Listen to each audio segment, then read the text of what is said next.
राष्ट्र सर्वप्रथम राष्ट्र सर्वप्रथम राष्ट्र सर्वप्रथम राष्ट्र सर्वप्रथम। प्रधानमंत्री नरेंद्र मोदी ने केरल के कोच्चि में भारत के बंदरगाहों, शिपिंग और जलमार्ग क्षेत्र के विकास के लिए 4000 करोड़ से अधिक की कई विभिन्न परियोजनाओं का उद्घाटन किया।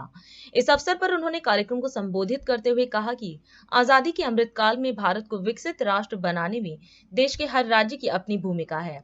भारत जब समृद्ध था, जब वैश्विक सकल घरेलू उत्पाद में हमारी भागीदारी बहुत बड़ी थी, तब हमारी ताकत हमारे पोर्ट्स और बंदरगाह शहर थे। आज जब भारत फिर से वैश्विक व्यापार का एक बड़ा केंद्र बन रहा है, तो हम फिर से अपनी समुद्री शक्ति को बढ़ाने में जुटे हैं। उन्होंने कहा कि केंद्र सरकार कोच्चि जैसे तटीय शहरों की क्षमता बढ़ाने पर काम कर रही है। हम सागरमाला परियोजना जैसी पहल के माध्यम से बंदरगाहों की क्षमता बढ़ाने, बंदरगाह के बुनियादी ढांचे को बनाने और मजबूत करने और बंदरगाहों की कनेक्टिविटी बढ़ाने के प्रयास कर रहे हैं। भारत को विकसित राष्ट्र बनाने में देश के हर राज्य की अपनी भूमिका है। भारत जब समृद्ध था, जब ग्लोबल जीडीपी में हमारी भागीदारी बहुत बड़ी थी, तब हमारी ताकत हमारे पोर्ट से, हमारे पोर्ट सिटीज थे। आज जब भारत फिर से ग्लोबल ट्रेड का एक बड़ा केंद्र बन रहा है, तब हम फिर से अपनी समुद्र शक्ति को बढ़ाने में जुटे हैं। इसके लिए केंद्र सरकार समुद्र किनारे बसे कोच्चि जैसे शहरों का सामर्थ्य और बढ़ाने में जुटी है। हम यहाँ के पोर्ट्स की कैपेसिटी को बढ़ाने पर काम कर रहे हैं, पोर्ट इंफ्रास्ट्रक्चर पर निवेश कर रहे हैं। सागरमाला परियोजना के तहत पोर्ट्स की कनेक्टिविटी बढ़ाई जा रही है।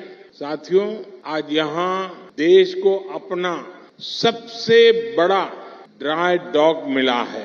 इसके अलावा आज शिप बिल्डिंग, शिप रिपेयरिंग और एलपीजी इंपोर्ट टर्मिनल इंफ्रास्ट्रक्चर का भी लोकार्पण हुआ है। ये सुविधाएं केरला और भारत के इस दक्षिणी क्षेत्र के विकास को गति देंगी।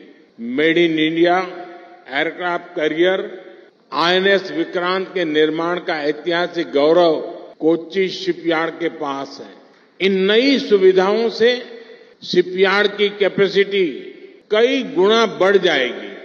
मैं केरला के निवासियों को इन सुविधाओं के लिए बधाई देता हूं।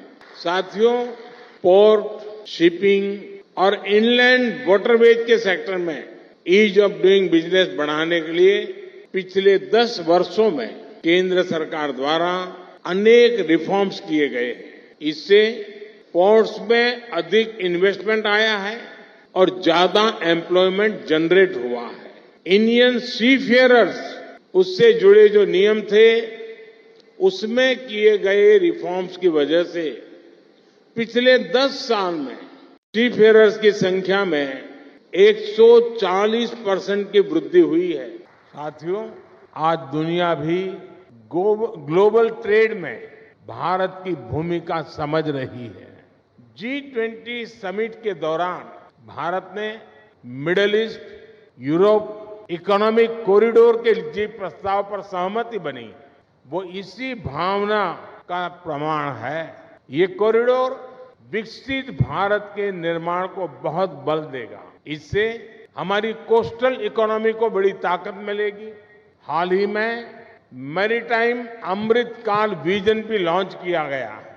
विकसित भारत के लिए हम अपनी समुद्री ताकत को कैसे सशक्त करेंगे, इसमें इस लक्ष्य का रोड मैप है।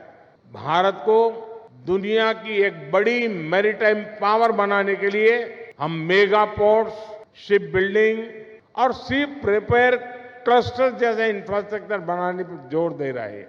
साथियों, केरला में आज जिन 3 प्रोजेक्ट्स का लोकार्पण हुआ है, उनसे मैरीटाइम सेक्टर में इस क्षेत्र की हिस्सेदारी और बढ़ेगी। नया ड्राई डॉक भारत का नेशनल प्राइड है। इसके बनने से यहां बड़े जहाज, बड़े वेसल तो आ ही सकते हैं, साथ ही यहां शिप बिल्डिंग और शिप रिपेयर का काम भी संभव होगा। इससे भारत की विदेशों पर निर्भरता कम होगी और जो पैसा हम विदेश भेजते थे वो देश में ही लगेगा। इसके साथ यहां ship building, ship repair sector में नई स्किल्स पैदा होगी। साथियों, आज इंटरनेशनल शिप रिपेयर फैसिलिटी का भी लोकार्पण हुआ है। इस प्रोजेक्ट से कोच्चि भारत का और भारत एशिया का एक बड़ा शिप रिपेयर सेंटर बनने वाला है। आज केंद्र सरकार सी फूड प्रोसेसिंग में भारत की हिस्सेदारी को और बढ़ाने का प्रयास कर रही है। इससे भविष्य में हमारे मछुआरे साथियों की आय भी बहुत बड़ी वृद्धि होगी। इसी कामना के साथ नए प्रोजेक्ट की मैं फिर से एक बार आप सबको बहुत बहुत बधाई देता हूं। आप सभी को शुभकामनाएं। धन्यवाद। राष्ट्र सर्वप्रथम, राष्ट्र सर्वप्रथम, राष्ट्र सर्वप्रथम, राष्ट्र सर्वप्रथम।